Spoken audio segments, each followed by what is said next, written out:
And now it's time for today's business news with Cole Stangler, who joins me here in the studio. Cole, market sell-off continuing in Europe and on Wall Street.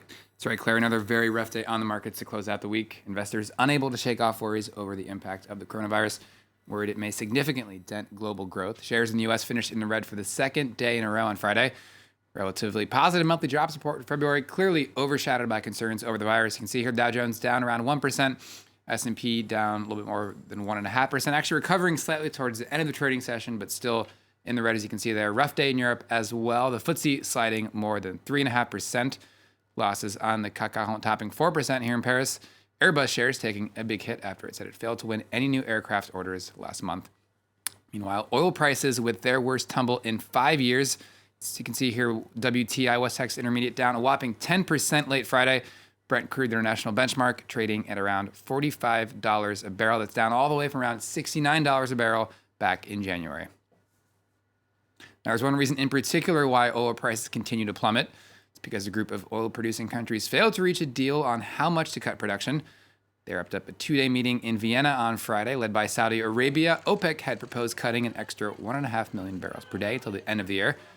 Russia, though, refused to lend its support to the move. Moscow apparently content with the group's previous round of cuts. Those were just over 2 million barrels per day. Evidently, that has not stopped prices from falling. Meanwhile, in China, authorities have urged firms to get back to work, and while many large corporations have done just that, it's a very different story for the country's small businesses. Ellen Gainsford reports. This Beijing spa used to have between 20 and 30 customers a day. But since the coronavirus outbreak, that number has plummeted. Many small businesses in China are still feeling the pinch.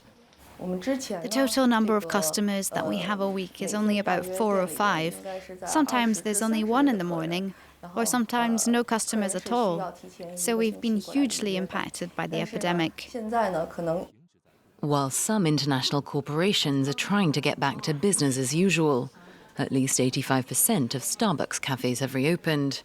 Smaller firms don't have the resources to weather the current cash flow crisis. Restaurants and cafes have been hard hit, both by a lack of customers and by supply chain difficulties. A survey commissioned by the Beijing Catering Industry Association put the losses for restaurants and catering companies across China at 75 billion euros.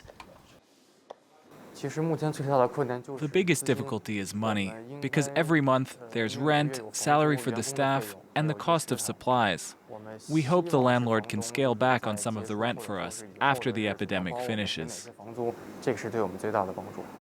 China has more than 80 million small businesses, employing more than 200 million people.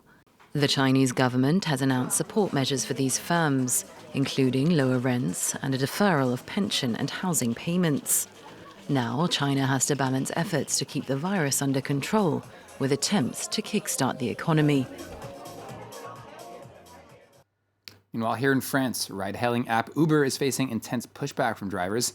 They protested Friday against pay and working conditions at the company, which classifies them as independent contractors, not employees.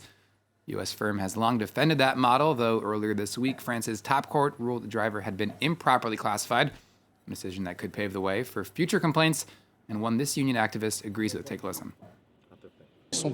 They are not independent at all. From the moment you have goals to achieve, from the moment you're told, here you go, you must not exceed a certain cancellation rate, from the moment you cannot defend yourself because there's been a dispute between an independent contractor and a client, that's not independence at all, no.